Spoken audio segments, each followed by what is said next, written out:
So, stepping down out of the bus, I headed back to the corner to head west en route to a Braille training session.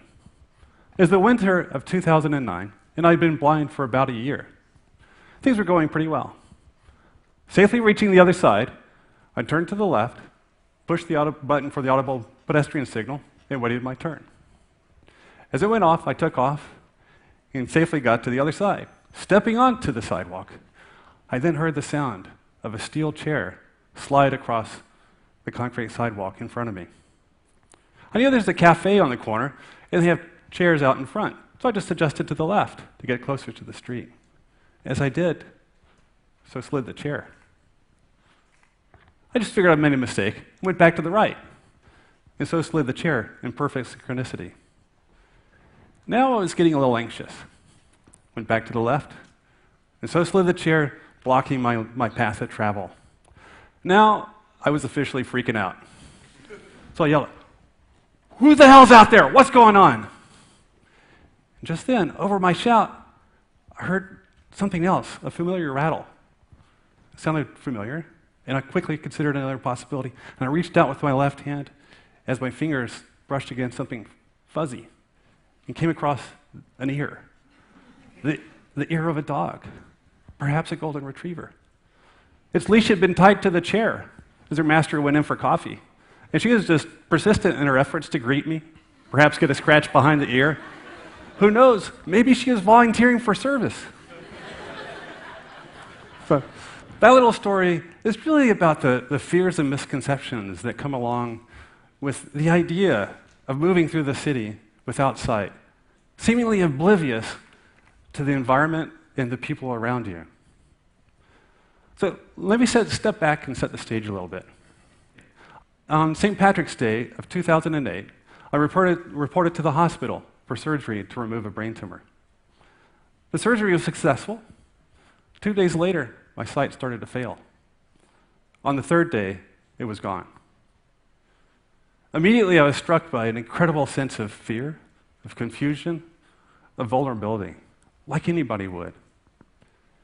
But as I had time to stop and think, I actually started to realize I had a lot to be grateful for. In particular, I thought about my dad, who had passed away from complications from brain surgery. He was 36, I was 7 at the time. So although I had every reason to be fearful of what was ahead and had no clue quite what was going to happen, I was alive. My son still had his dad. And besides, it's not like I was the first person ever to lose their sight. I knew there had to be all sorts of systems and techniques and training to have to live a full and meaningful, active life without sight. So by the time I was discharged from the hospital a few days later, I left with a mission to get out and get the best training as quickly as I could and get on to rebuilding my life. Within 6 months, I had returned to work. My training had started. I even started riding a tandem bike with my old cycling buddies and was commuting to work on my own, walking through town and taking the bus. It was a lot of hard work. But what I didn't anticipate through that rapid transition was the incredible experience of the juxtaposition of my sighted experience up against my unsighted experience of the same places and the same people within such a short period of time. From that came a lot of insights, or outsights, as I call them, things that I learned since losing my sight. These outsights range from the trivial to the profound, from the mundane to the humorous. As an architect, that stark juxtaposition of my sighted and unsighted experience of the same places and the same cities within such a short period of time has given me all sorts of wonderful outsights of the city itself. Paramount amongst those was the realization that actually cities are fantastic places for the blind. And then I was also surprised by the city's propensity for kindness and care as opposed to indifference or worse. And then I started to realize that it seemed like the blind seemed to have a positive influence on the city itself. That was a little curious to me. Let me step back and take a look at why the city is so good for the blind. Inherent with the training for recovery from sight loss is learning to rely on all your non-visual senses, things that you would otherwise maybe ignore. It's like a whole new world of sensory information opens up to you. I was really struck by the symphony of subtle sounds all around me in the city that you could hear and work with to understand where you are, how you need to move, and where you need to go. Similarly, just through the grip of the cane, you can feel contrasting textures in the floor below. And over time, it builds a pattern of where you are and where you're headed. Similarly, just the sun warming one side of your face or the wind at your neck gives you clues about your alignment and your progression through a block and your movement through time and space. But also the sense of smell. Some districts and cities have their own smell, as do places and things around you. And if you're lucky, you can even follow your nose to that new bakery that you've been looking for. All this really surprised me because I started to realize that my unsighted experience was so far more multisensory than my sighted experience ever was. What struck me also was how much the city was changing around me. When you're sighted, everybody kind of sticks to themselves, minds your own business. Lose your sight, though, and it's a whole other story. And I don't know who's watching who, but I have a suspicion that a lot of people are watching me. And I'm not paranoid, but everywhere I go, I'm getting all sorts of advice. Go here, move there, watch out for this. A lot of the information is good, so it's helpful. A lot of it's kind of reversed. You got to figure out what they actually meant. Some of it's kind of wrong or not helpful. But it's all good in the grand scheme of things. But one time I was in Oakland, walking along Broadway, and came to a corner, was waiting for an audible pedestrian signal. And as it went off, I was just about to step out into the street, when all of a sudden, my right hand was just gripped by this guy, and he yanked my arm and pulled me out into the crosswalk, and was dragging me out across the street, speaking to me in Mandarin. It's like, there was no escape from this man's death grip. But he got me safely there.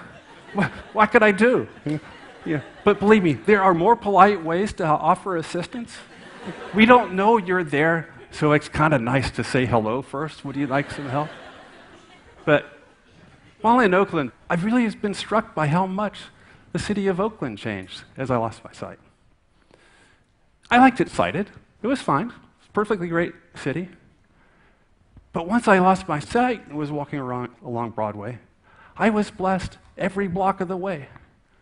Bless you, man. Go for it, brother. God bless you. I didn't get that sighted. And even without sight, I don't get that in San Francisco. And I know it bothers some of my blind friends. It's not just me. Often that is thought that it's an emotion that comes up out of pity. I tend to think that it comes out of our shared humanity, out of our togetherness. And I think it's pretty cool. In fact, if I'm feeling down, I just go to Broadway in downtown Oakland. I go for a walk, and I feel better like that. No time at all. But also that it illustrates how disability and blindness sort of cuts across ethnic, social, racial, economic lines. Disability is an equal opportunity provider. Everybody's welcome. In fact, I've heard it said in the disability community that there are really only two types of people. There are those with disabilities, and there are those that haven't quite found theirs yet. It's a different way of thinking about it, but I think it's kind of beautiful. And it's certainly far more inclusive than the us versus them, or the able versus the disabled. And it's a lot more honest and respectful of the fragility of life. So my final takeaway for you is that not only is the city good for the blind, but the city needs us. And I'm so sure of that I want to propose to you today that the blind be taken as the prototypical city dwellers when imagining new and wonderful cities, and not the people that are thought about after the mold has already been cast. It's too late then. So if you design a city with the blind in mind, you'll have a rich walkable network of sidewalks with a dense array of options and choices, all available at the street level. If you design a city with the blind in mind, sidewalks will be predictable and will be generous. The space between buildings will be well balanced between people and cars. In fact, cars?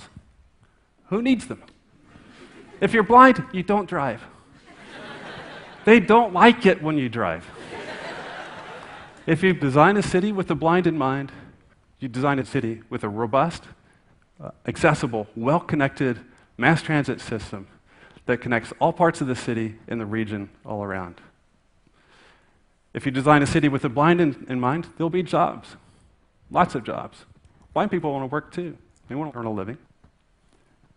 So, in designing a city for the blind, I hope you start to realize that it's actually would be a more inclusive, a more equitable, a more just city for all. And based on my prior-sighted experience, it sounds like a pretty cool city, whether you're blind, whether you have a disability, or you haven't quite found yours yet. So thank you.